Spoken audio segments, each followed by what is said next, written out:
Assalamualaikum warahmatullahi wabarakatuh. Berjumpa kembali dengan saya, Gunawan Langgam Prasetyo dari Prodi PPKN.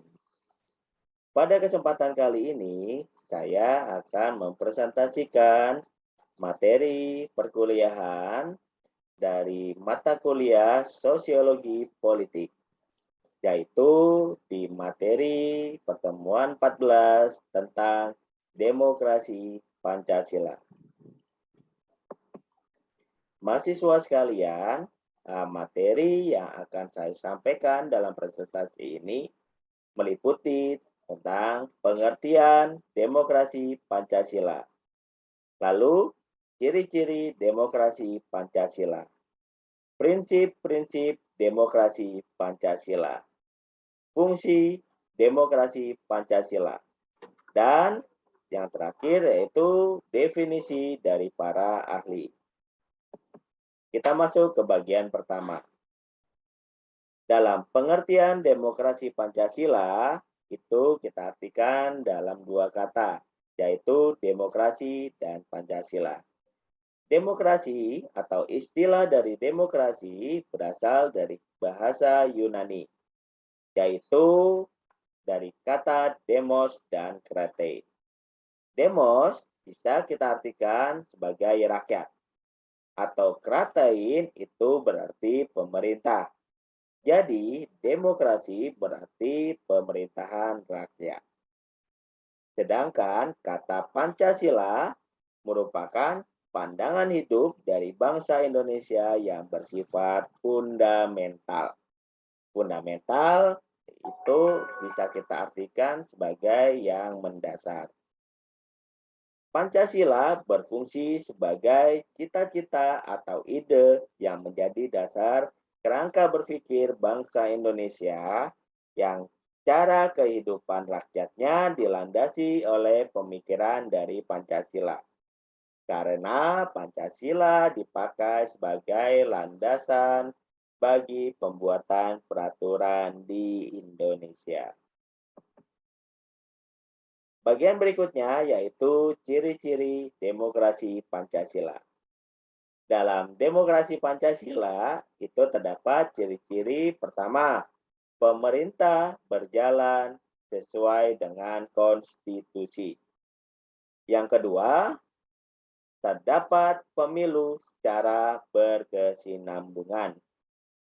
Ciri yang ketiga yaitu adanya penghargaan atas hak asasi manusia dan perlindungan untuk hak minoritas.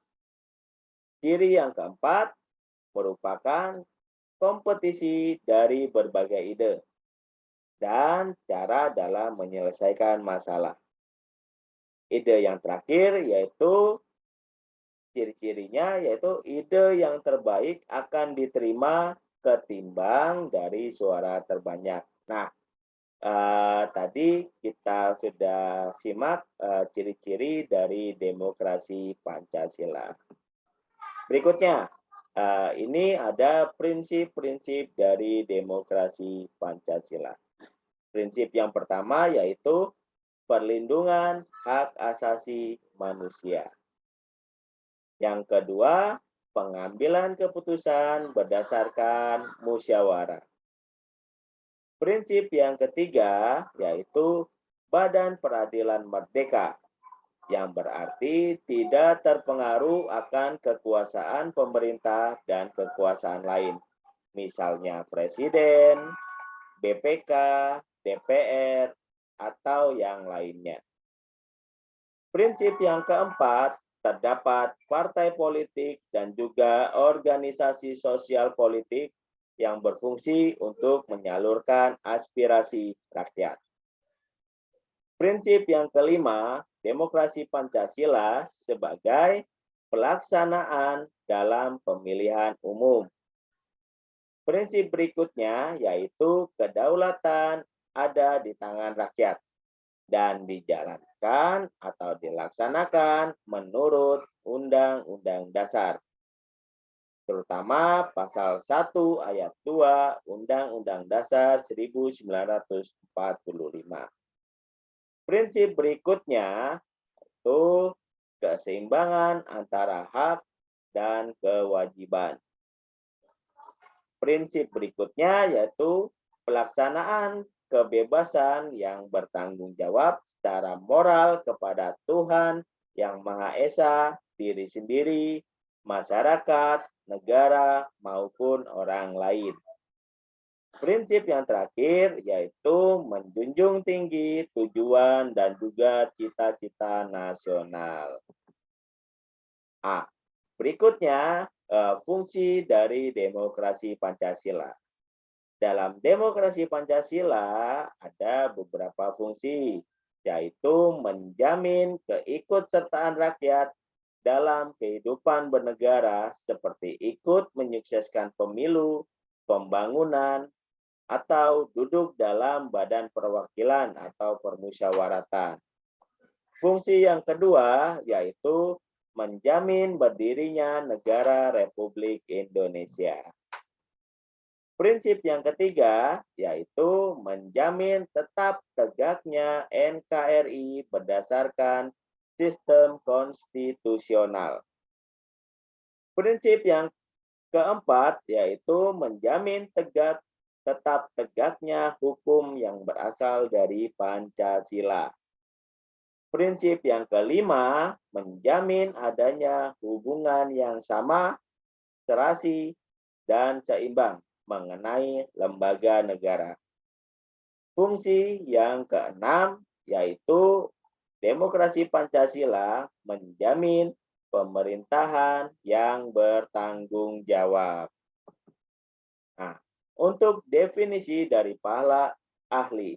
Nah, untuk definisi demokrasi Pancasila ini saya ambil dari 3 orang ahli ya. Yang pertama yaitu menurut Profesor Darji Darmo Diharjo, bahwa pengertian demokrasi Pancasila adalah paham demokrasi yang bersumber dari kepribadian dan falsafah hidup bangsa Indonesia, yang perwujudannya seperti dalam ketentuan-ketentuan pembukaan Undang-Undang Dasar 1945. Definisi yang kedua, pengertian demokrasi Pancasila menurut Kansil adalah kerakyatan yang dipimpin oleh hikmat kebijaksanaan dalam permusyawaratan dan perwakilan, yang merupakan sila keempat dari dasar negara Pancasila. Untuk definisi yang ketiga, yaitu dari Profesor Dr. Noto Nagoro SH. Pengertian demokrasi Pancasila adalah kerakyatan yang dipimpin oleh hikmat kebijaksanaan dalam permusyawaratan perwakilan, yang berketuhanan yang Maha Esa, yang berkemanusiaan yang adil dan beradab, yang mempersatukan Indonesia, dan yang berkeadilan sosial bagi seluruh rakyat Indonesia. Nah, untuk demokrasi Pancasila di era reformasi ini ditandai dengan berakhirnya pemerintahan Soeharto pada tahun 1998. Beberapa perubahan pelaksanaan demokrasi pada era reformasi sekarang ini yaitu pertama, pemilihan umum yang lebih demokrasi. Yang kedua, partai politik yang lebih mandiri. Yang ketiga, ditandai dengan pengaturan hak asasi manusia. Dan yang terakhir, yaitu lembaga demokrasi yang lebih berfungsi. Oke, terima kasih untuk mahasiswa-mahasiswa yang sudah menyaksikan presentasi dari saya. Demikian yang dapat saya sampaikan mengenai demokrasi Pancasila. Tetap semangat, jaga kesehatan, jangan lupa tetap belajar. Terima kasih. Wassalamualaikum warahmatullahi wabarakatuh.